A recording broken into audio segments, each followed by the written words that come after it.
et qui va porter ça. Et maintenant, la ici, au papa qui m'a avant qui va monter 3 blouses blanches. Et ça va. Maintenant, on va connaître qu'il y a un prisonnier n'entre pas à Kokota na kati ya cellule pénitentiaire n'était na machine à coudre, na maître tailleur, na bilama non. Bah vérifier dans le Lubumbashi par le non. Qui m'a mis ici dans le Lubumbashi. C'est un prisonnier modèle, il ne s'est jamais évadé. Yo toujours mon œil. Qui m'a mis sur tous les d'ailleurs. Ah oui.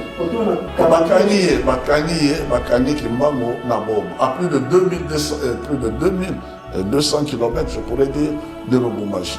Mais papa qui m'a mis au Bakani na bombe. Donc, ils ont battu une chose que ça va dans ma belle, les gens ont terre, ma patte glissante. Surtout, vous mettez quoi ici. Au moins, nous avons mis les parce que les questions sont pertinentes, c'est là qu'il y a un temps pour répondre. Et je veux conclure sur cette question-là. Nous avons seulement et au Togoye, il y a un cas où tu crois ou tu ne crois pas. Maintenant, on a pris ces paramètres. Moi, je suis bien pour que moto sécurité numérique. Je prends un exemple. Nous avons une réponse à Ninewana. Nous avons directement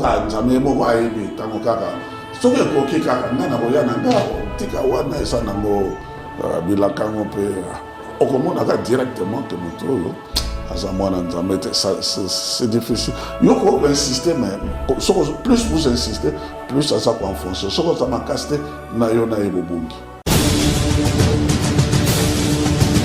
la température, il y a un autre qui est à 36 degrés. Alors, 36 degrés, est-ce que mon toit n'a pas fait? Non, il faut faire un bon monde. Et à zappé la maladie, à zappé la fièvre. Les lois sont dans le coronavirus, il faut bâtir un bon monde. Au commune à 37, faites attention. Parce que mais il y a 36 degrés, net. Ça veut dire que ça a une fièvre, ça a une maladie. Et 36 degrés, ça veut dire quoi? Le corps est en chaleur à profiter.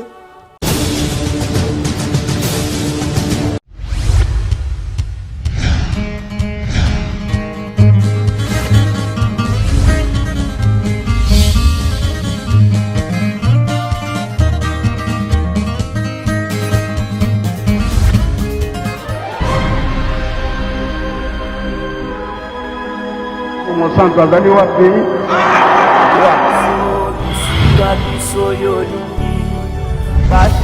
Basana te moini oyo Satana na batona c'est mon cas, ma botte à balle, Tata Simon Gimban qui a un molino santo, Tata Simon Gimban qui a un molino santo, Boussole, au Bisou Béni, le paraclé, patron de la 4e génération, Motambo Siabokili. Aux hommes, si merci, mais la souffle de verre, Pessibilonga, Yobino, Jansi, Malakidi, Nazana et Sema représenter les bino émissions, le combattre, le l'un des tués, Koyekola. Donc, on est nettoyé, la sémi la balle, Tata Simon Gimban à travers le monde, Tozoa, Barjenda, Nabiso, Tozoa, ma note.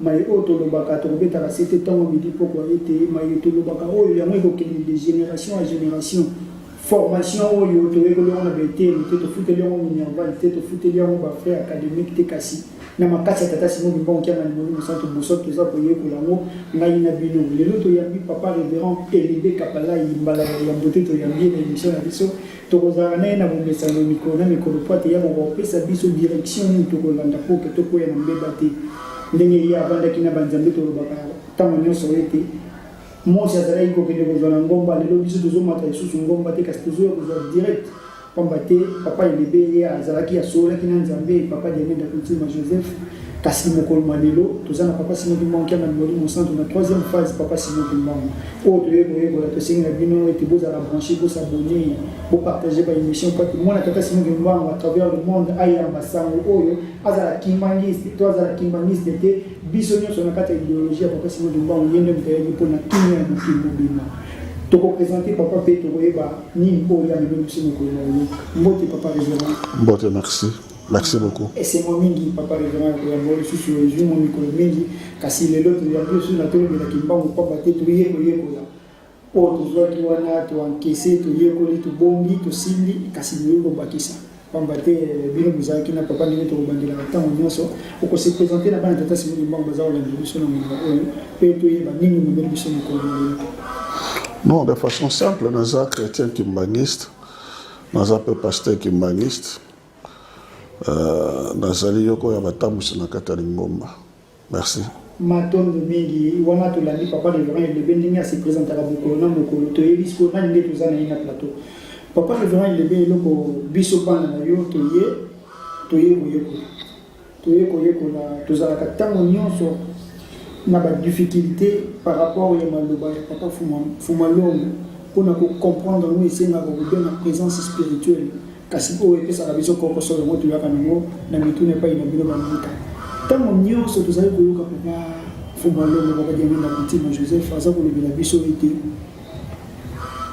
tozalaki bato te kasi papa leloko meka kososolisa biso esika wana tozalaki bato te kasi tozalaki banani. Oui, motuna wana ezali réponse nango eza na plusieurs dimensions. Na baoyo bayekoli sociologie bakoloba il y a 3 étapes na kati ya vie. Il y a d'abord la première étape où, si vous voulez, l'étape inférieure. Étape inférieure, ezali oyo ya sauvagerie. Étape moyenne, ezali ya barbarie. Étape supérieure, ezali civilisation. Alors, bamindele soto tali kaka bamindele tango bango bazali koya epai na biso na Afrique. Baza kobenga bango baza koya ko civiliser biso. Donc bamindele bango baza ko se considérer comme bato baza na étape supérieure, bato bazali na civilisation. Et étape oyo intermédiaire à katikati ya barbarie, c'est-à-dire moto naza moto nazo poser ba acte moko parfois irréfléchi. Mais étape inférieure oyo ya sauvagerie eza lokwa moto aza lokwa nyama. Azali, souvenez-vous à l'époque, ma belge baza kobenga biso kutu ba makako. Bazomona biso ba nyama. Ce qui est papa diangana maintenant du côté spirituel, aza koloba na biso que tozalaka na biso bato te, ça veut dire tout simplement na angle spirituel. Le salaire du péché motoyo asali lisumu azali moomo na lisumu elifuti ya lisumu ezali liwa. Donc bato bazali ko vivre baza na kati ya lisumu bazali na kati na liwa. Ozali susu moto oabenga yo moto, il faut être un être vivant. Ozali na molimo ozali pe na nzoto. Babengi yo pleinement moto.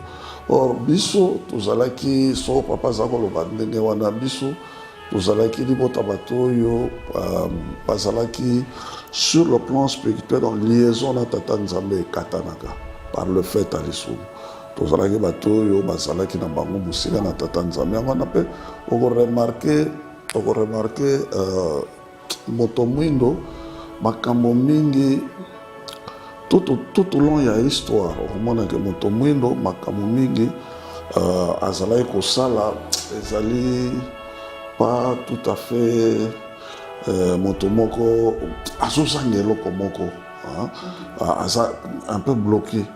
Bon, tala sikoyo moko kopesa papa diange na raison okomona bakoloba nini na kaka na esiko biso tozali okomona bato ebele nyonso to bazokende bato baza na civilisation judéo-chrétienne, c'est-à-dire l'Occident. Bon, batindi engin na bango ezokende na Mars. Okomona na monde arabe batindi mpe engin na bango ezokende na monde arabe, ezokende na planète Mars. Okomona mpe bachinois mpe batindi ya bango ete omoni bacontinent nyonso surtout bato wana sur le plan scientifique technologique basali likambo moko. Là je prends l'aspect scientifique et technologique baza kosala baprouesse moko ya makasi.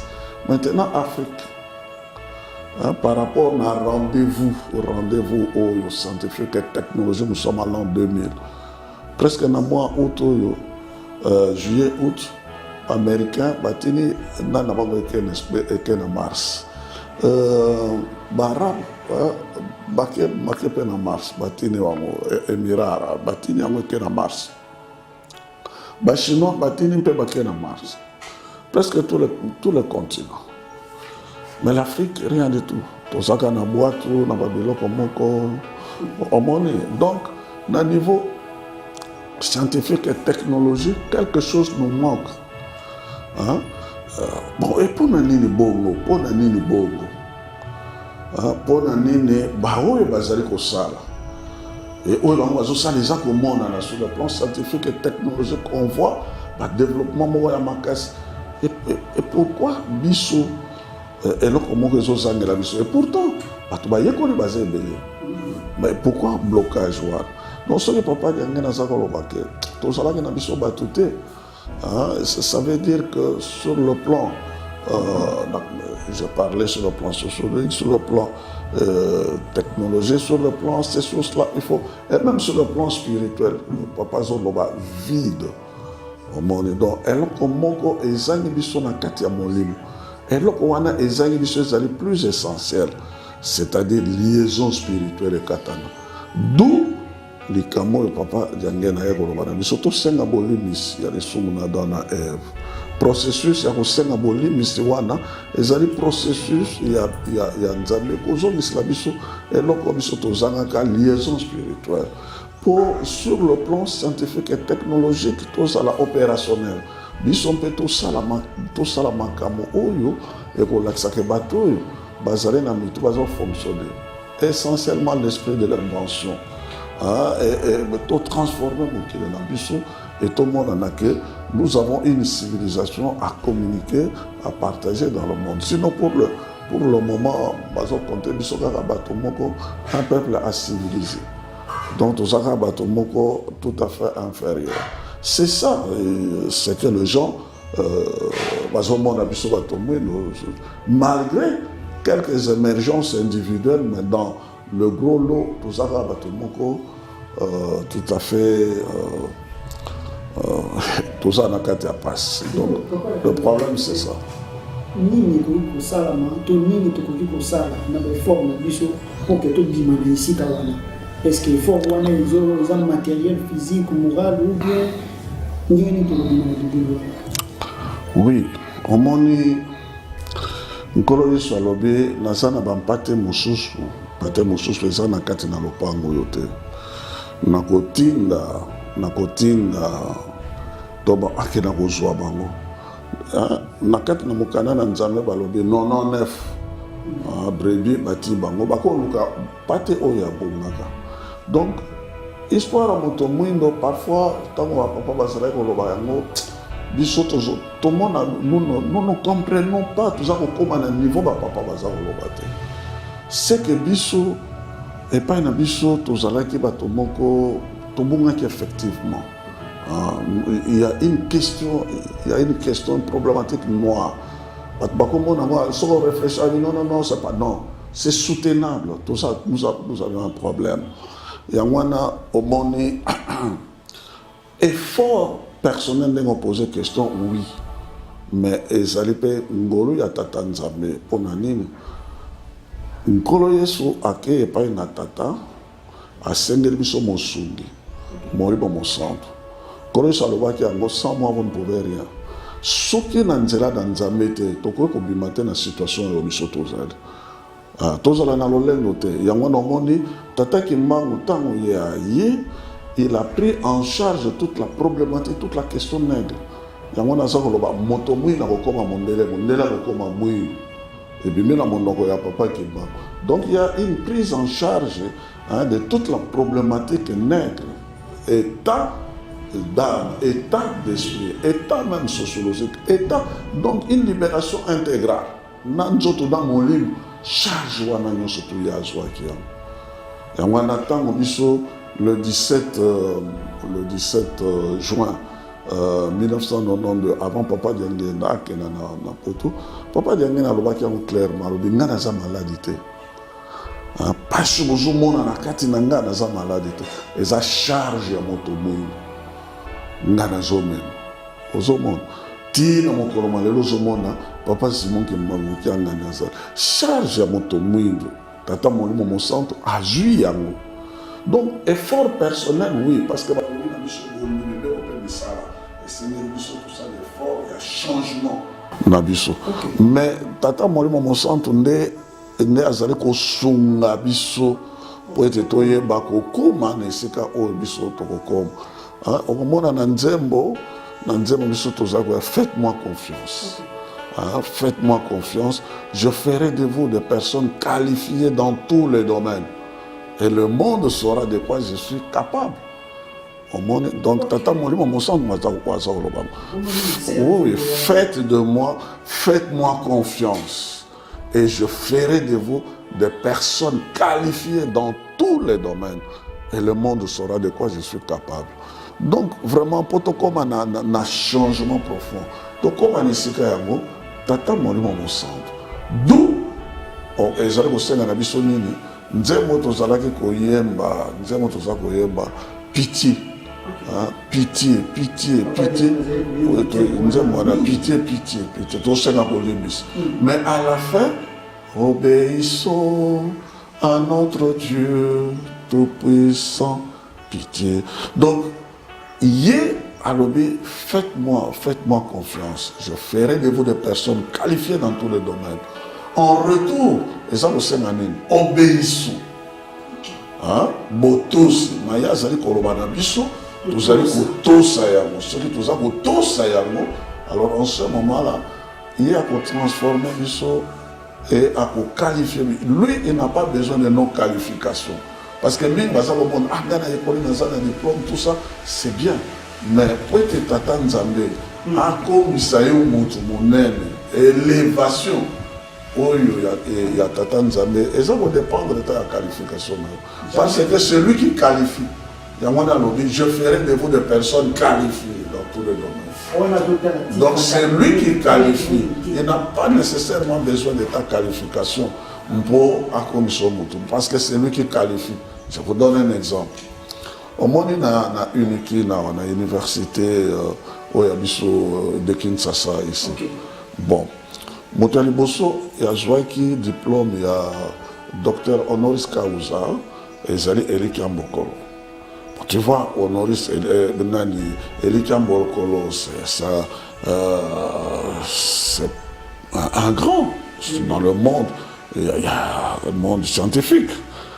C'est un docteur, c'est un professeur. Il a atteint un niveau, et ça, les sous-sautés, il y a communicateur, il y a savoir, mais c'est un producteur, il y a savoir. Et ça, un niveau très élevé, le Kola Bédika, le Kola Savakino, le Kola Bandaïuel, c'est vraiment des grands. Le Kola Batiofilo Benga, Nana Congo, tout ça, c'est des grands. Le Kola Bagram, Batuminen, qui sont des producteurs de connaissances, pas seulement des communicateurs. Mais au moment où Montoya a besoin d'un diplôme après l'université à Kinshasa, honoris causa, et ça, papa a beladi. Au moment où papa a beladi, les gens ne se font papa paix à son âme, Azali, docteur honoris causa. Il y a université à Kinshasa, mais il a fait juste 5 ans mécanique.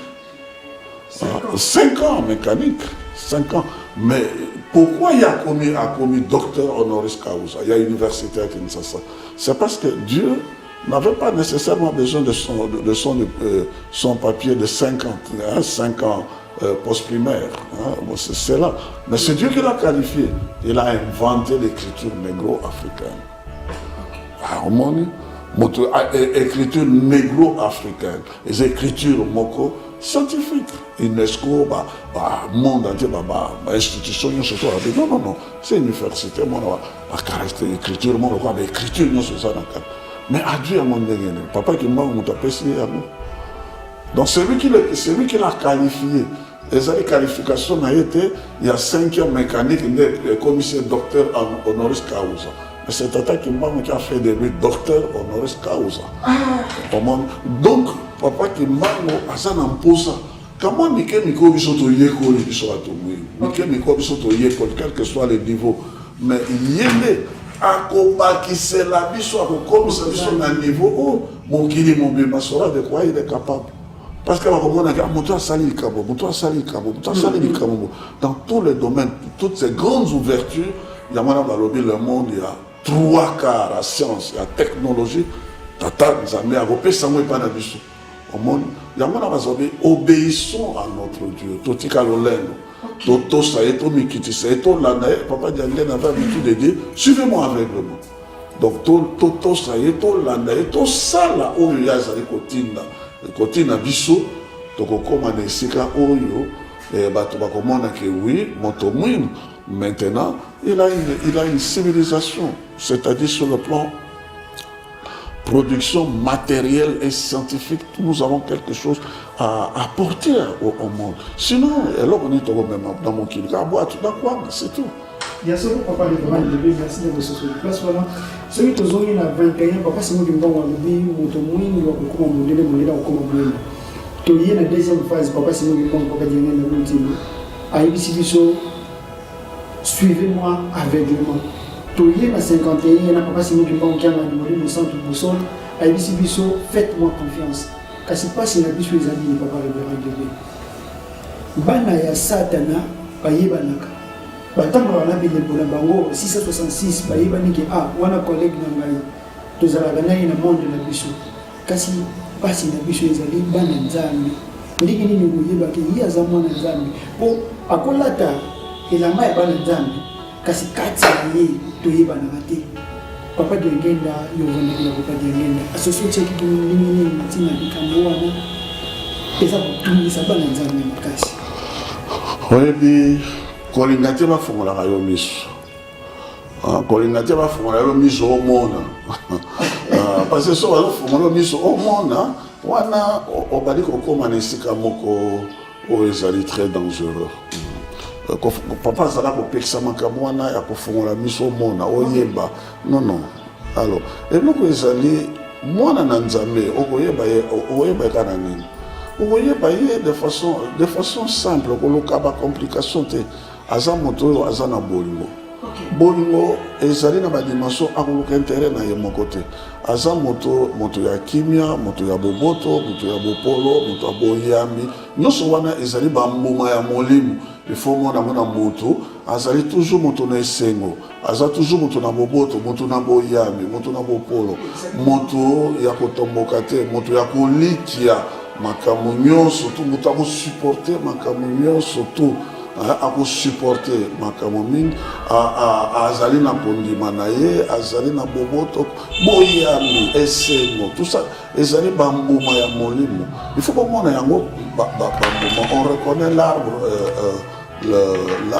par ses fruits okomona bambuma molimo wana ezali na ye azali moto akoluka intere ya ye moko te akosalisa moto lokola bon aza kobisalisa ye moko moto alolenge wana boza komona ke moto aza mwana na nzambe parce que bambuma molimo ezali kati na ye azali moto ya kosala misala na nzambe puis azali moto aza na bobali na tata nzambe dans ce sens que moto wana okomona moto azobatelani mibeko na nzambe makambo moyibi eza na ye te makambo ekobo ezali na ye te donc bamakambo nyonso wana makambo butu banani ezali na ye te aza moto akopesa toli ya malamu azali moto ya limenia ya bonkonde alors tout ça ezolakisa ke oui milemo wana ezolakisa ke moto aza mwana na nzambe parce que azali différent ya bato mosusu aza différent ya bato bazali bato ya kotomboka et puis aza moto amipesi na mosala ya tata nzambe aza mipesi na mosala na tata nzambe aza moto na kati na mosala na tata nzambe batindikaka ye te asalaka yango na esengo nyonso donc il considère que mosala ya tata nzambe azali tata na ye awa ye aza kosala mosala il n'entend pas un salaire moto aza mwana na nzambe okokoyeba ye parce que bato baza bana mwana na nzambe te bon tu vois quand vous allez dans une entreprise likese neza nini bato mosusu okokomi suka na sanza aza kobana kosenga l'air nini lifuta eza l'air nini comptable asa comité il est très pressé à savoir à quel moment on doit payer mais eza na moto mosusu ata bazofuta kuna azosala mosala na ye bakoya koyebisa baninga badi bato nyonso basoyoso salaire eza nakozwa abanga ata lobi kaka nakozwa na nga kaka. Vous comprenez, c'est différent. Alors moto oyo azali mwana na nzambe te eyebanaka mingi na kati ya lingomba azalaka moto moko te bilaka yango ezowumela bikalaka loba oka balobaki tozomona batata na biso il est très makambo mpe ezowumela balobaka na balobaka boye badani tout ça. Et Moïse a eu beaucoup de difficultés dans le temps de Israël à cause de Batandenge Wan. Koyimaima, Kotomoka, tout ce monde appelle clarté de Ambongope, Kabalobabo, Basega, Sigakabo. Il y a des sources, de nos sources à l'écart qui a. Vous voyez, donc, mon Tandenge Wana, mon oiseau, il y a Babatuna Koyimaima. Kenya, c'est à l'écart qui a. Bana Koral peut passer à l'écart qui a. Bascoute peut passer à l'écart. Ah, mais bien, au monde, autour de moi, comment ils ont confiné, moi, bon, tu as même ma camako. Mais ton côté, là, moi, tu vois, au sommet, on a mal au bandénéwana. Ils ont mis les maisons là, qui sont montées à moi, dans Zambété. Parce que, à la Mercedes, mon tomoko, a eu au sala, mon sala, à Zozela, tu dis la caméra, ça n'est pas. Tu comprends, moka moka. Pour l'année, Azan en posa, Bilaka wana est comment? Parce que lui, il est matérialiste. Au moins, il y 666, et j'allais bateau, bazali na bango matérialiste. C'est tout ce qui est matériel, tout ce qui est puissance, pouvoir, tout ce qui est visible. Alors, bateau mingi na kata ni ngoma, Bilaka consiste tout simplement, tout doit président.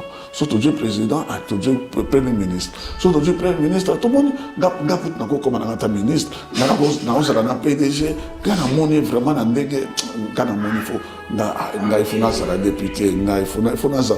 Donc ils ne voient que satisfaction matérielle. Donc pour eux, Bilaka, ils allaient quand ils vont conduire tout ça comme monde, vous savez votre mouta comme président, que tu ministre comme. Donc les jours où, par exemple, à un moment où tu ministre comme président, toi comme premier ministre, nous savons que Bilaka c'est coca. Ah mon, c'est que bon, est premier à Yembang, na CV na.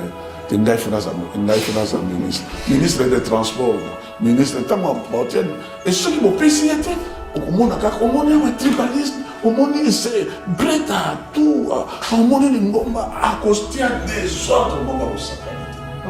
Alors, Batandenge wana, ils ont compris que mon tour. Et la Kananzame, ayaki na kata lingomba, non pas pour le salut, pour la molimo ebikate, mais aye pour la kolia na komela. Et c'est ça, batu bazala na kolia na komela. Les matérialistes, beaucoup plus, batu 666. Parce que 6, le chiffre 6, il y a un chiffre 6, c'est ce qu'on représente. Nous avons à Salaki Moto le 6e jour de la semaine. Donc tout ce qui est charnel, tout ce qui est ils sont considérés nous autres. Kolia, Komela, Kosepela, Kosepeli Sanzotu. C'est ça qu'ils allaient représenter par le chiffre 6. Alors 666, ils allaient Koloba, Bonjoto, Marcas. Lui, il ne voit que l'argent. Et le monde occidental, c'est ça. L'argent. Détail de monnaie. Momo kaka. Le reste, c'est ça. Il peut même tuer Kakapo Djambo. Il faut un beau match, un bon mot. Il y a un bon. Le reste, c'est pas. Il a kaka, mon coloniste, mon coma. Mais ils sont toujours mon clarté. Pour lui, il a une idée fixe sur l'argent. Celui-là, ça n'est pas mon anzame. Moi, dans l'anzame, je suis tout ça, mon ils ont tatana, ils sont ngomba, ils ont tatana, ils sont anzame, bilaka koya, lobi atakoya. Et puis dans les ngomba, bilaka ils ont mon colo, seconde par seconde au vu. L'existence même de l'église qui maniste. Ils ont déjà bilaka. Et ça les accomplissements. Donc nous sommes toujours ça là chaque jour. Et ça n'a pas bilaka. Bon, nous sommes bilaka, nous sommes bilaka, comment on a bilaka. C'est seulement un problème de vente, un problème matériel qu'il faut résoudre. Soko a combien de sikama de miracles aussi massiko parce que ça bien sur le plan matériel. Et ça n'a pas la musique qui est peut-être si on va au centre. Hier, ça n'a pas de misala mapete. Mais quand il la taille, bolengo et lati. Ce qui est au moins le quoi net, par exemple avec les bois, non, il y a 666, mais en réalité, à ça pour monter. aza na mwana tataki bango kasi koyima imelati matei nini kopesa biso lelo po kobima nano na libulu matei yango justement nga nazoloba c'est-à-dire moto oyo aza mwana na nzambe po emonana vraiment mwana na nzambe soko olakisi ye boke moninga mpo anini oyaka lisusu lingomba te bolemisaka kaka kolema te yaka na kati ya lingomba mpo ozomona esika biso tozokende okoteya ye kaka moke okomona lobi ye wana ye na soire isi motema te omona ye lobi wana ye na soire aye libondela ntongo ase réveiller donc c'est facile parce que epai na ye problème eza te moi aza mwana nzambe te soki oke kaka mon cher mpo nini tozomona ona lingomba te nga na osala bilaka ezalaka bo sika bo ye moto azali wana yo moto oke koteya ye kokeba te adu adilisi apesi masengi abitala batata na biso mankoko na biso bazalaka bo bakenda tomona eloko moko te tikanga masa tikanga nazotonga lopango na ngai naza na banani adu bapréoccupation na ye abe moninga tika kaka biloko wana tika nakoya kaka nzambe moko akobongisa ozoka baréponse ndenge wana nzambe ye moko ayebi ntango kaka soki ekoki kaka ngai nakoya na nga tika wana eza nango bilakango mpe okomonaka directement te moto oyo aza mwana nzambe te c'est difficile yo koinsister mais soko plus vous insistez plus aza koenfonce soko oza makasi te na yo na ye bobongi ouais mateya yango tozokozala tata simongi monkianga limoli mosanto bapapa bamama bana tata simongi monkianga limoli mosanto eza kaka bakimaniste te ndenge tozala ntango nyonso biso nyonso lenoir toza na idéologie ya tata simongi mbango ndenge ayaki mpona sali na biso kolongola biso na libulu abimisa biso tolia na mesa kasi papa révérend elebe mpasi na biso mosusu eza nini soki tozongi na ebandeli nzambe alobi ete na mokanda ya jeunesse faisons l'homme à notre image. Tout ça, la bonté, le lingue na biso. Kasi, tout le monde a dit ceux qui ont pésiné autour de ce exemple, il y a mon démonstration sur le déni. La réponse aussi au regretteur, mais pourquoi il a que des côtés. Donc, personnellement, un exemple, dans la canisse à la monnaie, différentes sortes de ma belle. Pas ma tête, ça a pu se détourner dans ma belle. Na teli ba différentes sortes de terre au tozana na mabele mususu soki mbula ebeti otambola te o metika ka bositi okoyi donc eza na bato mususu pe basava na mabele ya ndenge wana donc baza na terre moko na pate moko glissante soki o metika kwa koyisi ce qu'on met ko tel c'est biso pour pas évoluer tout ça na mutu na ndenge na biso nzambe azaka lo ndenge ni potasa biso na ndenge na oui nzambe on définir Nzambe, on définir parce que le plus grand, c'est que l'intelligence nabiso et ça qu'on imaginer. Bah imaginer qu'après Nzambe te. On peut imaginer yete, on peut démontrer yete. Dieu, on l'accepte par la foi. On croit en lui par la foi. On peut démontrer Nzambe te, on peut définir yete parce qu'il est plus grand que l'univers. Il est plus grand que tout. Donc on peut définir tout ça. Mais ce qui est vrai, c'est que Tata Nzambe azali solo motu. Nzambe azali solo motu. Soka bimisi malobana alobi, il est vérité. Soka alobi to sala motu mais elili na biso. Yo zali motu. Ozali elili ya Nzambe. Nzambe azali lolenge yo ozali. Mais à la seule différence que ye ami jalisi motu pas partir à mabele. Mais yo a sali yo à partir à mabele, a kamati mabele, a sali yango, a ti yango na forme na ndenge Nzambe asali. Mais ye bon Nzambe na ye ezalite à partir à mabele. Yende a sali yo a kamati forme, a sali yo na lolenge oyo ya ye, mais ye azali molimo. Yangwana Nzambe azali solo motu.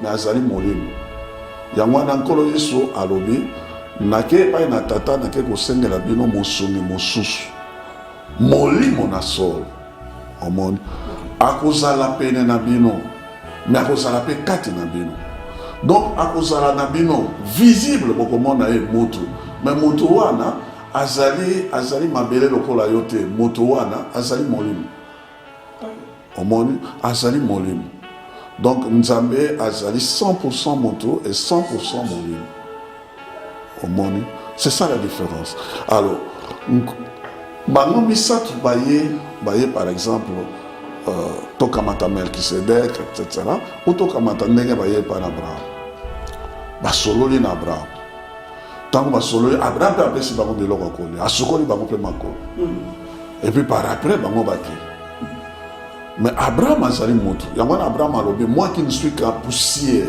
je ne suis qu'un peu de poussière naza koloba na oyo azali juge ya mokili mobimba nzambe donc Abraham ayebi ke oyo aza nzambe omona ayebi ke moi qui ne suis que poussière nazoloba na oyo azali juge ya mokili mobimba c'est Abraham qui dit ça donc Abraham aza mabele quel en depuis élévation oyo nzambe ati atomboli ye Abraham aza mabele mais oyo ye avandi bazosolola na ye azali ne mabe parce que ntango ye basolo na Abraham akenda na ye bayebi lisusu te ndenge akenda na ye Abraham bayebi esika akenda kotia tombe na ye akenda kokunda mais o wana ni commencement ni fin eyebani te omoni et puis finalement tokoya komona nkolo Yesu aye nkolo Yesu ntango ye aye na kati ya mokili ntango nkolo Yesu aye na kati ya mokili abi Emmanuel nzambe kati na biso Mabakou bana l'Israël babetaki justement à cause de ça.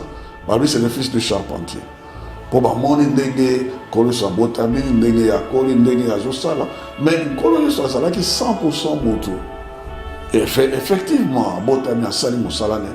Pourquoi? Parce qu'il devait essayer la galata nzoto ya biso monter sur la croix et verser le sang pour te biso to jaboli mais c'est na maso. Nécessairement il devait passer par là. Mais azali molim 100% molim. Ni commencement ni fin. Yango nazomona bayekoli na ye baza kotuna be nani ope mon pepepe eza kotosa ye ozomona eye nkolo Yesu mpe azali koloba azo Pierre bato bazoloba kingana azali nani Pierre alobi non yo ozali Pierre réponse à Pierre alobi yo ozali mwana na Nzambe le fils de Dieu abi mai na makila yebiso te tata na ngai na likolo tata ne aza molimo abi tata na ngai na likolo nde ayebisi omoni dimension wana azolakisa ke boye bangai il faut yebanga na nzela ya molimo pas na nzela ya classe ya école ndenge bozoyokola mpo yebanga il faut yebelanga na nzela ya molimo mpo nazali motu solo me nazali molimo e yango wana alobi nazokende pa na tata na kosengela bino mosunge mosusu olebisanga na esika wana na betaka mwasete mosusu omoni mosusu c'est simple ntango yo na classe papa journaliste boko kozala na classe oko kozala na nini oyo babengi bic stylo pose okozama là c'est simple tu prends un stylo il y a un stylo à bille il y a un stylo à plume stylo à bille okamati yango ndenge omona bic wana ozokoma na yo stylo ya plume il faut tia encre au charge tia encre mais ezala stylo à bille ezala stylo à plume bango nyonso baza na même fonction c'est écrire yango na babenga bango écritoire omoni donc que ça soit nkolo Yesu ayaki et molimo mosantu parce que kolo salobi molimo mosantu akokamata manso oyo ezali na ngai mpe akopesa na bino molimo mosantu akozwa manso oyo ezali na ngai donc nature ya nkolo Yesu e na bafonction ya nkolo Yesu oyo mosala ya molimo mosantu aza koya kosala na kati ya mokili na oyo nkolo Yesu ayaki kosala na kati ya mokili eza lokola ndenge vous avez un stylo à bille un stylo à plume et tout finalité ya misala na bango ezala nzambe tata mwana molimo mosantu finalité ezali nini ezali le salut lobiko ya moto le salut c'est le salut de l'homme le salut de l'humanité alors tata Kimbango alakisi parce que question ya posé wana batoli babetaka bino baku tata Kimbango alakisi biso solo po ayebaki to mikolo biso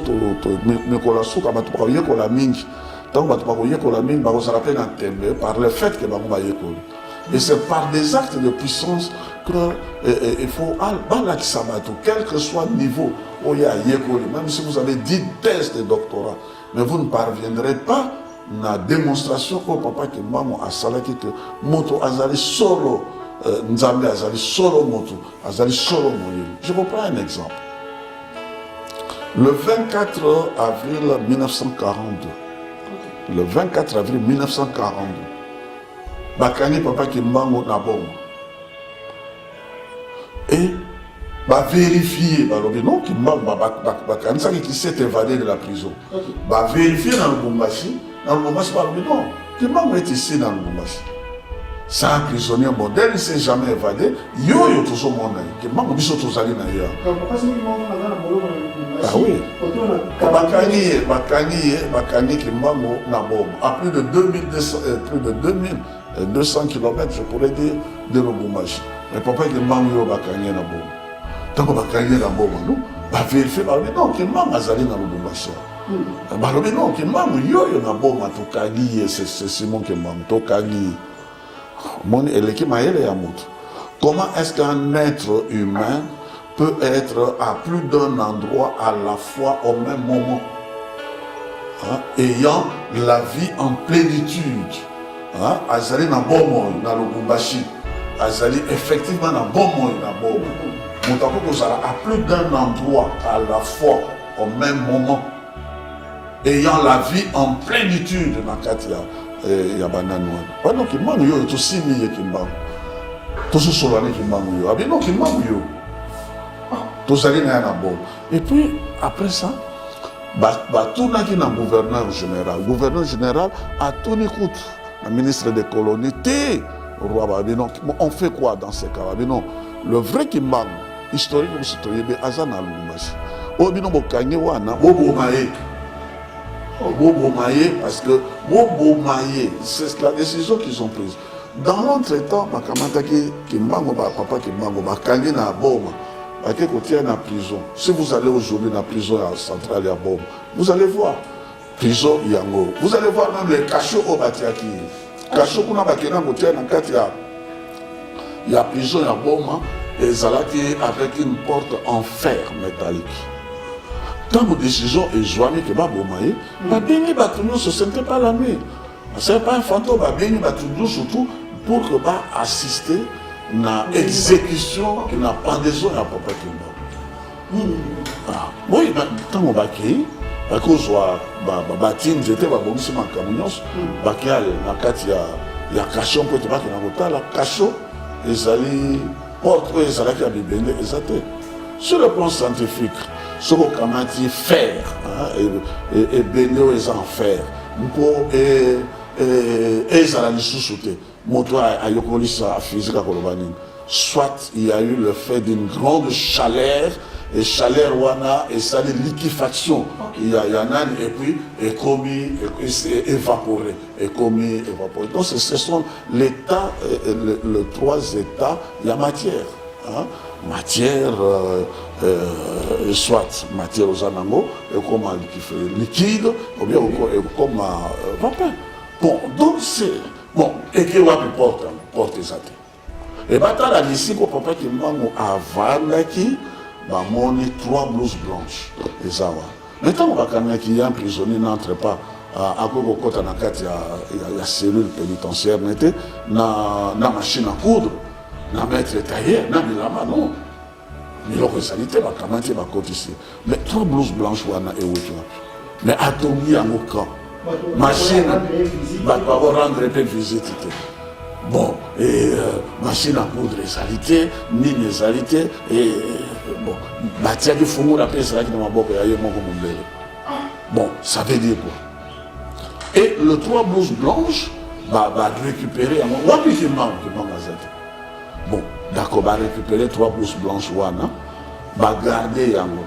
En 1982, au mois de novembre, va y pesa yango, dans son éminent. Mon collègue, il papa qui solo le papa de l'homme, papa de Yangen, va kena qui na boba.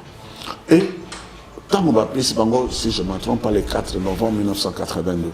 Tant que Bango Bapesi Bango, l'avocat général, il y a parquet à Bob, à Kekouzwango, parce que Bazwaki Yango, pendant que Bamindele Bakenaki, Atikalaki, 3 blouses blanches, wana, Etikalaki, dans la prison, dans le procès verbal, procureur général à Lobby, hein, son éminence, je vous remets les 3 blouses blanches de votre ayant appartenu au patrimoine pénitentiaire colonial belge. Donc, Ezali, Bilokoyo, patrimoine pénitentiaire colonial belge. La Belge va pratiquer. Et la PCA, mon épargne. Restitution. Papa Badjouyan. Va formuler, procès verbal va signer, ma kamati bilamawana, papa qui solo kere akamati moko alati, papa dialungana alati, bango misato ba alati. Bon, tant bango ba alati yango, c'est comme si on venait de le confectionner, ces jours, hein, sur mesure, kakamokolowana, va confectionner net.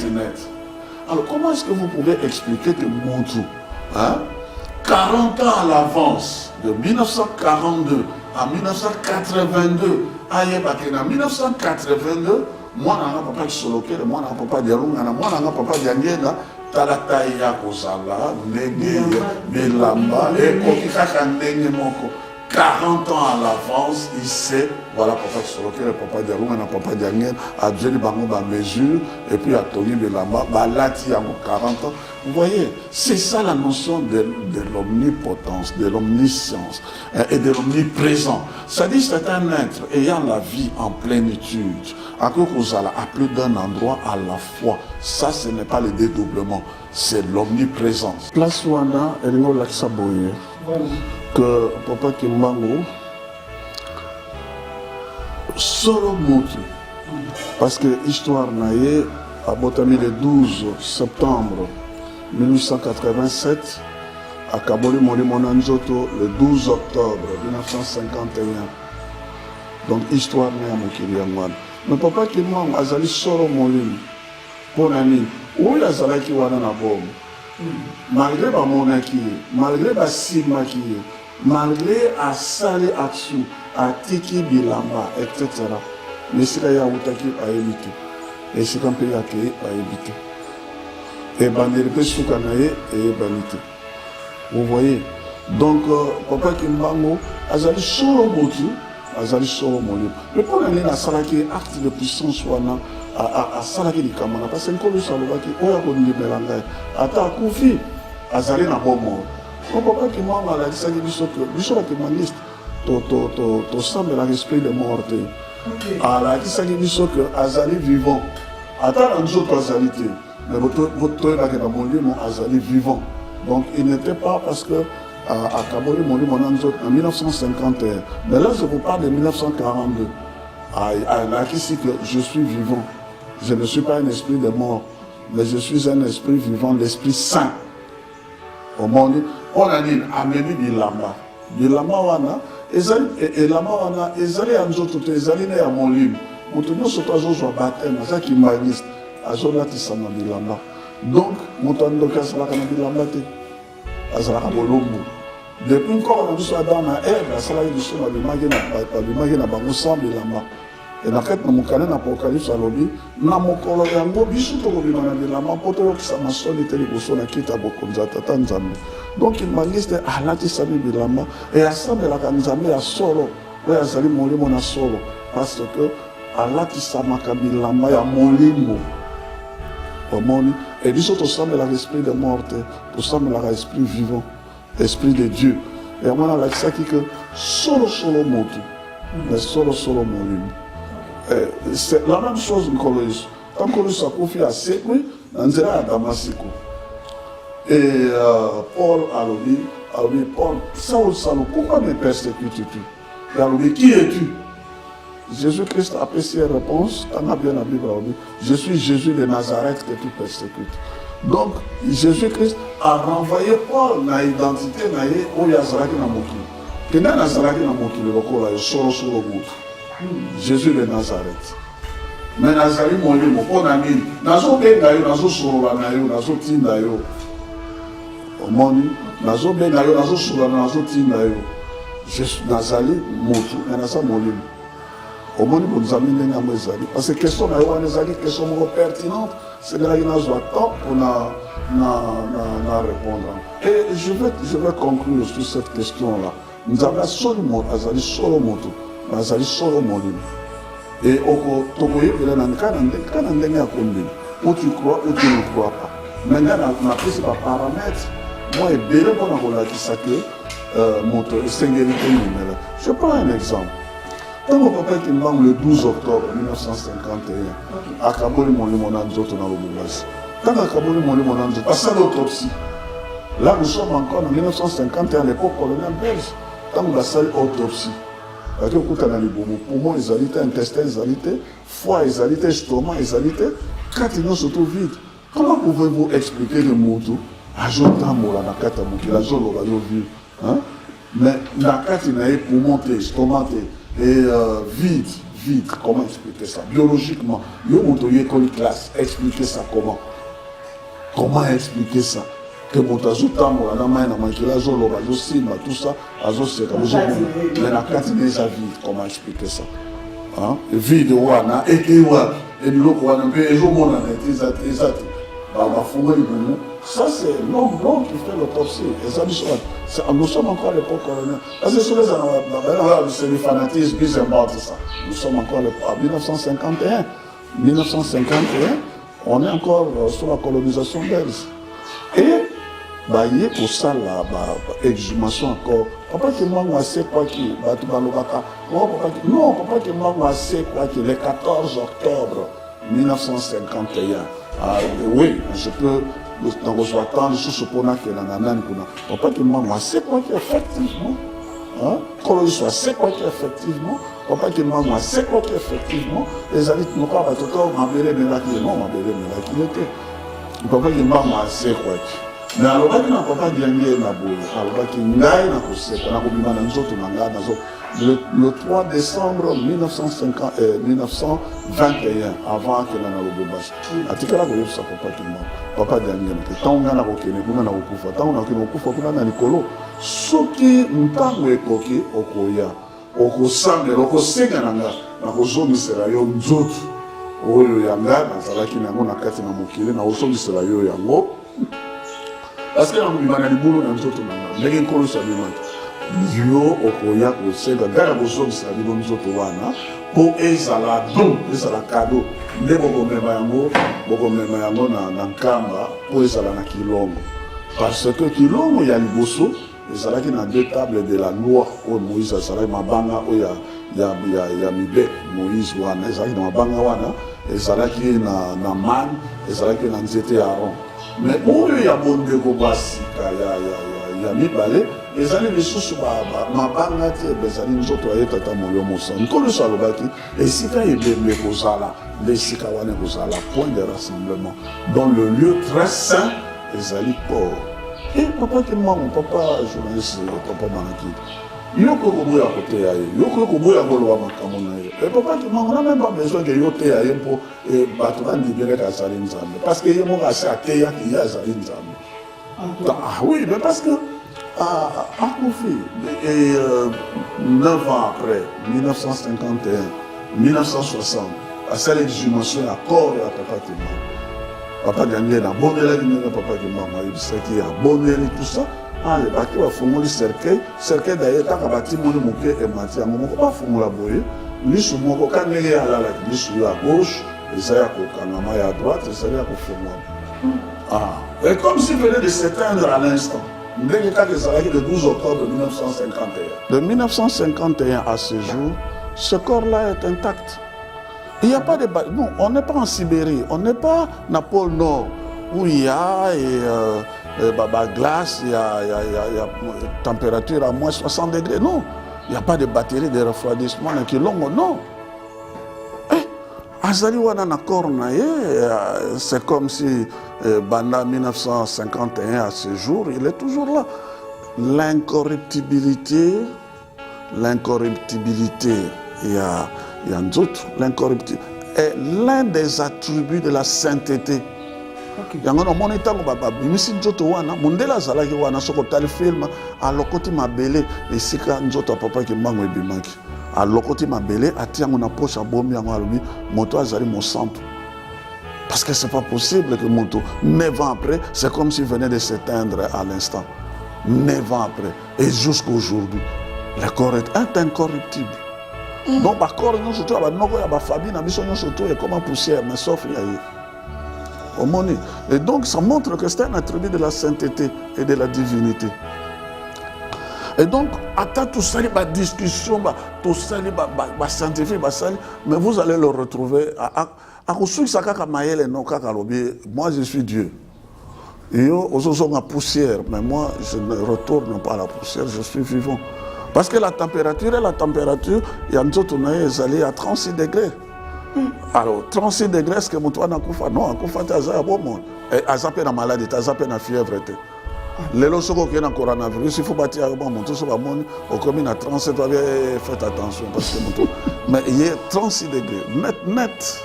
Ça veut dire qu'il y a une fièvre, il y a une maladie. Et 36 degrés, ça veut dire quoi? Le corps est en chaleur, à profiter. Et pourtant, il y a et pourtant, ça n'a pas bon monde. Hein? Et pourtant, mais pourtant, il y a un bobo. C'est ça qui fait que, mais il reste ce qu'il est. C'est-à-dire, Nzambe Tata Mole Mousson. Et moi, un jour, j'ai vécu, ça partage l'expérience. Moi, je n'ai pas un papa Diaguera, papa. Vendredi, à 15h, j'ai 2 rendez-vous. Rendez-vous moko ezali na bongolo. Rendez-vous monsieur ezala matadi mayo. Et nous surtout mi c'est important. So na zanya wa kubekuna batu bakobeta mambako. Je fais quoi papa? Yo ponela nga esika nga na kokela. Comme ça ceux qui mambako ezali olimisanga. Ne siko nga na kozanga. Papa talinga papa. So na minance un papa diange na talinga seki avec non papa lebi. Yo ozali moto. Tu ne peux être qu'à un seul endroit. Moto akoki kosala makambo wana ezali kaka papa kimbangu parce que papa kimbangu peut être à bongolo azali na mateta azali na matadi mayo azali na bisika nyonso. Alors c'est comme ça que j'ai entendu de papa Diangena lui-même hein? Ezali te que non il m'a dit il n'y a que lui qui peut être à plus d'un endroit à la fois parce qu'il est Dieu. Oyoki merci papa. Donc papa Diangena tu vois la foi. La foi vient de ce qu'on entend. Et ce qu'on entend, c'est la parole de Dieu. Il me dit, effectivement, il peut être à Boma, il peut être à Lumachi, il peut être à Kafera, à Boende, à Raketi, à Kula, il peut être à Shanghai, il peut être n'importe où, il est là. Et c'est ça. Et Kimbangiste, Kimbangiste. Kimbangiste, papa journaliste. Kimbangiste a comme un niveau on a zoloba wana. Yo ozalaki comme on ezalaki par exemple malakid. Comme on a moto malakid. Mais yo za kimbangiste. Donc olati komo ya kimbangu. Olati là-bas ya tata kimbangu. Dès lors que oyebi que au droit baptême ba bengyo kimbangiste. Olati komo wan et lama wana tata kimbangu.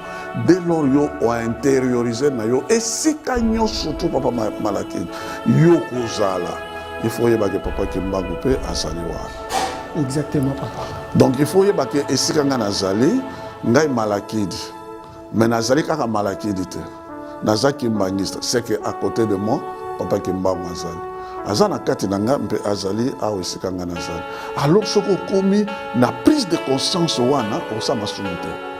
C'est ça le chemin de la sanctification, ça les soumete. Pour ce qu'on dit, mais papa Zala, dégagez-moi après ça. Ce qu'on dit, c'est comme papa Zala, non, on a dit la malle, moi aussi, tu as banandé papa Zala. Tu vois. Alors, donc, ma camarade sauté aux Agosala, non, papa Pékissé, on gagne à Sala Boété. Donc, vous avez déjà présent cette attaque. Oui, Nazali Naye, il est avec moi, il est en moi. Et ce qu'on dit, c'est que Tambola, Azali Nangaye. Azali pena kati na ngai. Papa azobanga ko yiba parce que ba caméra de surveillance est voilà justement. A banga ba caméra de surveillance. Nzambe aza présent na yo. Oui, donc yo avec Ngango. Okobanga déjà ko yiba parce que oui, parce qu'il est là, il te voit. Ayoza koloba ozo sala nyo surtout il est là il te voit. Parce que yo ba benyo kimbangiste yo za kimbango. Yo zali malakidi yo za kimbangiste za kimbango. Et c'est quand yo zali ye azali na yo wana. Yamana nkolo isaloba. Et soki kimbangiste nyo surtout akomi na prise de conscience wana mabe ko sala na mote. Parce que comme on a ndekona mama taza moloba tazali moswele te quelque soit loba o yempa zali kimbango lokola ngana za kimbango donc yo za kimbangiste biso nyuso toza bande toza famille donc on sala ndekona mabete et bolingo tiasa soko komi na prise de conscience wana oyo azali nano azali montando oyo azali par exemple mongala uti na boende auti soko na wapi tout ça masa nano azali kimbangiste bendeko nanga kimbango te yo kimbango yempe kimbango biso nyuso toza ba kimbango. Kaka na français ne balobi kimbangiste. Mais biso yo surtout za ba kimbango. Biso yo pour ani to photo lim. Bolingo soko komi na prise de conscience wana ko batela mibet ozana bobangi na nzambe et deux ozana bolingo. Bon okoloba teka pour ani ni yenga ite o. Mais yo za nani o ngana za kimbangiste. C'est yo za kimbango. Eye awa za kimbangiste. Oh ben ya za kimbango. Et bien on va kimbango et pas ni boko za les siga. Faut y kimbango yo pe kimbango. Bino nyo surtout kimbango. Bino nyo surtout ba kimbango. Ba kimbango. Et en français ne balobi ba kimbangiste. Biso nyo surtout ba kimbango. Bana tata Simon Kimbango qui a gagné mon centre à travers le monde. En tout cas, tu as une salle, une expérience et autres ont partagé. N'a pas révérend et libé en tout cas. Connaissance na biso soki ozwa motia on a libenga na ndenge papa denga na zeli ko loba ndeko ko bota mbuma. Papa révérend il to bandi ko citer na suka kasi mituna na biso ezana mingi de temps à autre to ko banda ko ya toujours. Et aussi la pété. Et aussi la pété.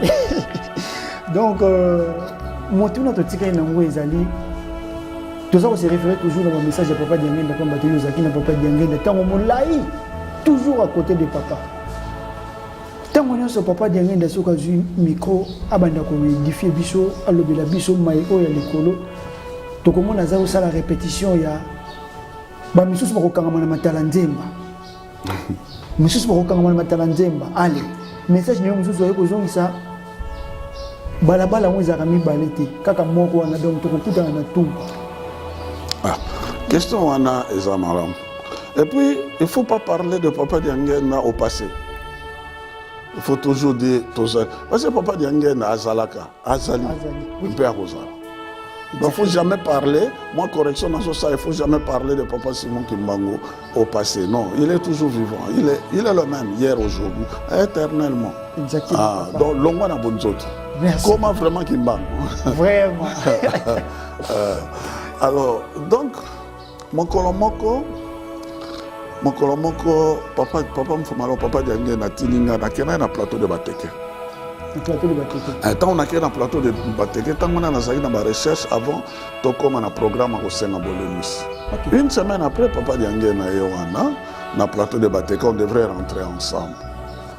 Alors je na fokami na zopese rapport na mon papa na yaki awatala makam a betinga na lipeka mon fils kopesa mon rapport.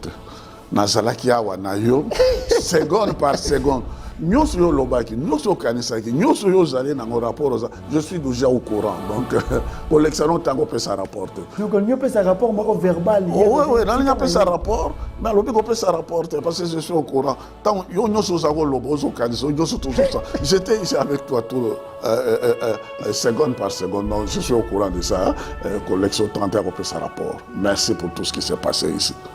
Il est déjà au courant. Parce que au moins j'ai eu cette grâce-là.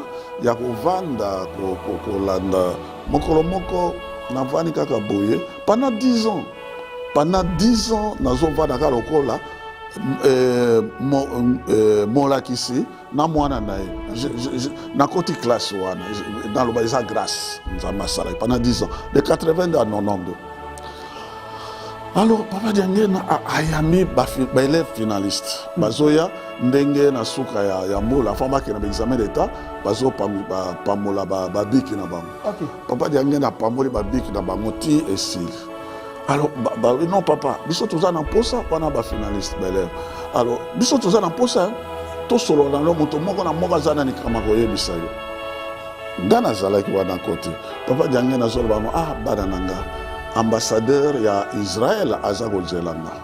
Donc na nzoto oyo je ne peux pas komi kabola pour nazala kuna pe nazala koyamba bino moko na moko. Mais à ajouter, sur le plan spirituel, naza na possibilité ya komi kabola à 1 milliard ya ngai.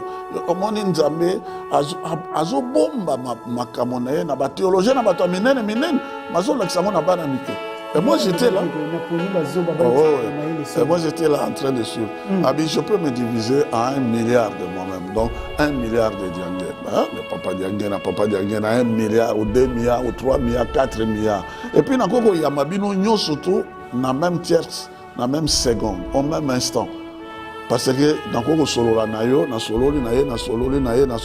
bino nyo surtout au même moment. Sur le plan spirituel, oui, c'est possible. Mais sur le plan physique, nazaga na nzoto, ole misana. Et ngalo kwa nazalaki toujours je prenais bon note ngabi au monde. Oya zanzambe. C'est que kuna na mokili ya bawe yazali. Awa mpe yazali, bisika nyo surtout yazali. Vraiment. Omoni toza na ndeko na biso moko Mama Georgine niwa. Tango ye mobali na akufi. Okay. Mobali na aye kokufa na 22h. Tango mobali na akufi na 22h et Maman Georgine a bengi papa na nkama. Bi papa naza na passe mobali a ote kokufa na 22h. Papa mokonjabole papa Simon Kimbango kiangana. Okay. Abi oui, tosi tokota na ke na 6h du matin asaleka ki na sena bonaki. Tosi tokota qui est dans 6h du matin, assez à l'écart qui est dans la monarchie. Donc, il y a Zokufa dans 22h, et ça 40 autres. Mais dans mon livre, déjà, assez à Kenaki, parce que à la monarchie, tosi tokota qui est déjà dans 22h, dans 6h, assez à l'écart qui est dans la monarchie déjà. Au monde. Donc, ils sont dans tout. Enfin, en conclusion, hein, papa, le cas tous allés dans la période à centenaire. En conclusion, au moins mboka na biso, pe mo kilo, surtout biso batomwino. Tous allés na diamant na or na éteint na ba richesse bon tous ko ko salela yangote. Au moins, donc scandale géologique, ba coltan, ba éteint, ba manganèse, ba nene, maille, tout ça, nzambe a payé le prix que le lait le miel. Mais sur le plan spirituel, tous allés dans moto, tous allés dans tata molimo mon centre. Donc richesse spirituelle, mon kili mon bima bazana yangote. Mais tous on va exploiter yangote. Ça le problème. Donc tout comme tous on va exploiter coltan, diamant, banane, tout transformé. Et sur le plan spirituel, moto yandenge, richesse spirituelle o yaboye. Tout on va exploiter yangote. Yango nous avons sous-développement. Yango nous avons passé plutôt yango nous avons papa Diangé de temps en temps sur la vanne azolé. Mais richesse spirituelle yango. Parce que moto azali ndenge biso tozana papa Simon Kimbango kiangani ndenge zaliwana.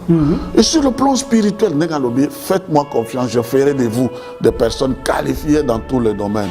Donc sur le plan technologique, scientifique, makamwana nyonso tout ya zali na yango. Donc, à quoi transformation, et ça n'a pas petit problème. Mais c'est parce que nous n'allons pas vers lui, nous ne croyons pas en lui. Tout ça, ça y était. Il y a mon ami, tout ça, mais la carte passe. Papa, il y a mon passe. Toujours que Papa Diangé Ndazoloba, Tokutana na Tumpa, Bamisus Bokangama na Matalanzemba. Oui, mais c'est ce qui va se passer. Matalanzemba, l'un de ces 4 matins, Naïbi Mokolote, Naïbi Mongate.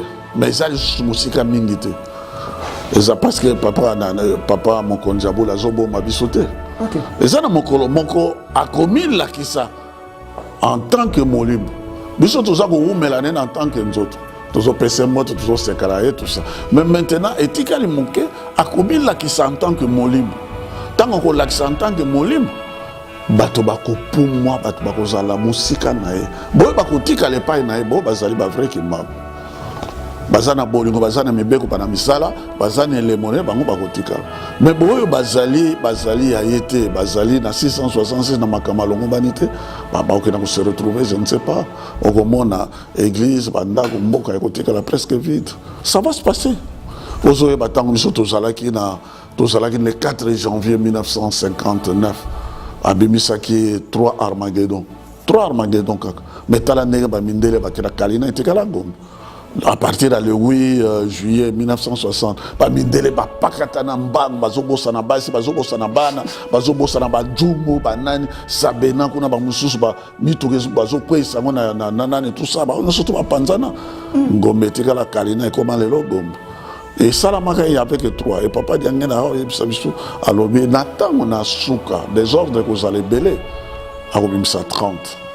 Talanano en pleurs et à événements où ils ont dit la biso kuna liboso 30 et aux alandeni dans la manifestation il y a présence il y a bonzamene beaucoup de nzambe côté la manakati na nguya ah biso toujours mona toujours keneti na kati ya isikawan papa oui mais papa qui soloke la lobi ça nango ba secrétaire papa qui soloke la zakolo gomewana côté la presque vide bato ba ozalate boko ba toko ba na koluka bato akotanga ya kotanga donc c'est le moment il y a koye babango koye banzambe Jérémie alobaki yango ezangemo ya moto ezangemo ya moto tozali na papa Simon Kimbangu kiangani combien bazoyeba tokomone bamuso babenga ya Simon bamuso babenga Isiros bamuso babenga kaka donko ba famille etc tout ça oui azali moto mazali molimo il remplit l'univers tout entier, tout ça. Mais tout ça qu'on exploiter était, voilà, le problème c'est ça, tout ça qu'on exploiter était. Côté spirituel, tout ça, tout ça qu'on exploiter était. Même les coton, les diamants, les richesse, tout ça qu'on exploiter, il y a monté. Là, on nous a toujours mis la carte dans passe. Quand on soit allé là, pour Jérusalem, pas à comment on a Jérusalem, et papa Diangé n'a pas à la mingi. Papa Simon Kimbangu kiangani pas azolela mingi pona nini kozanga koyeba ye yango na moni et Jésus pleura alelaki pona tanga Nazareth ayabe bato bazoyeba te ke ngana azali lisekwa pe bomo ndako kosekwisa ye bato bazoyeba ngai te yango na lobaki ndako na bino kotika la vide omoni. Alors pour terminer nazosukisa j'atterri pona kosukisa papa balaki omoni papa Simon Kimbangu papa Diangenda papa Simon Kimbangu kiangani en réalité, c'est le seul esprit. Dans la Bible, il n'y a qu'un seul esprit, mais diversité des ministères. C'est lui. Tata Kimbangu, il opère à travailler, à travailler. Moto na moto, azo sala na kate na biso, selon badon oyo et sali na biso. Yene mo pesi makab. Ako travailler na yo, ako travailler na ngako travailler na biso nyon soto, moto na moto. Mais c'est le même esprit. Ya zali ye moko. Mais ami kaboli na kati na misala nyon surtout azali ko sala na kati na bana na yo. En réalité, biso ya mwana zo mona toujours beta mabako. Mais autant papa Diangé na zalaki. Oh Kimbangu aliputa. Non. Non, wana isa bonzoto. Bango misat, c'est le même esprit. Il était, il est, il sera. Et biso nyon surtout tozali bana na kati na ye. Tozali bana na ye et mutu na mutu ba benyo malaki de Kimbangu. Nga babengi nga elebe Kimbangu babengi mususu Kimbangu et en français benga ngo Kimbangiste mais yebela ngo te nga nazali malaki Kimbangu ye pas azali malaki et manzenga Kimbangu elebe Kimbangu et bato nyonso to Kimbangu tango biso nyonso to tokolata lolenge wana tokoyeba ke ye azali ye don na ye ezali par exemple la guérison. Il y a Zali don à prophétie, il y a Zali na don il peut parler en langue, il peut interpréter les esprits, il peut discerner banane. Mais ce différents ministères c'est simplement tata Kimbangu tazo sala na yango. Alors en ce moment là l'olende kozalate et biso nyo surtout kozala na kati na bomoko to kozala na bolimo. Et c'est l'édification tout ça ko tonga ngoma ya nkolo na biso Yesu Christ. Papa ya tata molongo. Il y a solo totondisa mina saipe sengo koyoka lisusu mabomba mia mutindo oyo kasi tokomi na suka message clé ya suka okozala mwa mokuse otalisa bana tata Simon Kimbangu bazana na libungi mwa mokie bazoyeba te bakotia lokolo wapi bakotambola ndenge nini bayeba siko tata Simon Kimbangu na voie oyo eza légal ya papa Elebe Kapala. Non oyebi ndenge otanga ngona esengo na libota oyo nzambe azali na bango elongo. OK. Psaume 32 verset 12 et psaume 32 verset 12 ba président américain yango na ba prêtaka serment le boko na Bible les présidents américains l'Amérique aime ça bamonaka ke puissance na bango Amérique banano nzambe ne mutazali na bango yango wana omoni basimba Israël akoma lokola 53e état ya Amérique bapesa 3 milliards de dollars banane mais il finance Israël basimba Amérique asimba Israël or biso bakimbangiste tata kimbangu tata molio mosantu nzambe azali na biso donc boka na biso toloba RDC toloba Afrique. Et c'est que nous prendre conscience, nous sommes en 2021. Et c'est que nous avons Nzambe azali na bango, Nzambe azali na biso, Nzambe azali na biso. To prendre conscience wana d'abord.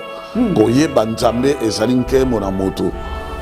Ndenge Jérémie alobi Jérémie 9:23. Koyeba Nzambe ezali nkemo na moto. Eza ba diplôme te koyeba Nzambe ezali nkemo na moto. Matondo mingi papa révérend Elebe ndenge to pesaka merci. Na bino nyonso bonto pesa kibiso lito ipe misu ya kolanda biso mai o tolobaka awa tolinyi bino mingi yango tokenda kokundola baye o bakopesa biso savoir ndenge nini tokotambola po ke tomona bokonzi o tata lobaki na biso ete tokosepela na se kino likolo mboka nkembo na ye sika wa papa révérend Elebe tokomi na suko kopesa mbote na banane kasi nga pe na profiter ko annoncer bino le 16 août ezali anniversaire na nga na za obota ma disparition physique il y a tata dialungana on est une naissance nanga donc d'abord on souhaite un bon anniversaire. Merci beaucoup papa. Souhaite un bon anniversaire. J'ai un message particulier. C'est que batunyon surtout bazo landa émission oyo. Papa ça va contribution dans bango en termes de matériel banani peut-être bon sala yo za ko sala et que na monene. Pour ngai na lingaka ko sala, je n'ai pas cultivé dans les plates-bandes des autres. Nalingaka mosala oyo ezali ya moke ya moke ekola ekoma ya monene mosala ya pasi ekolo epesa belina bana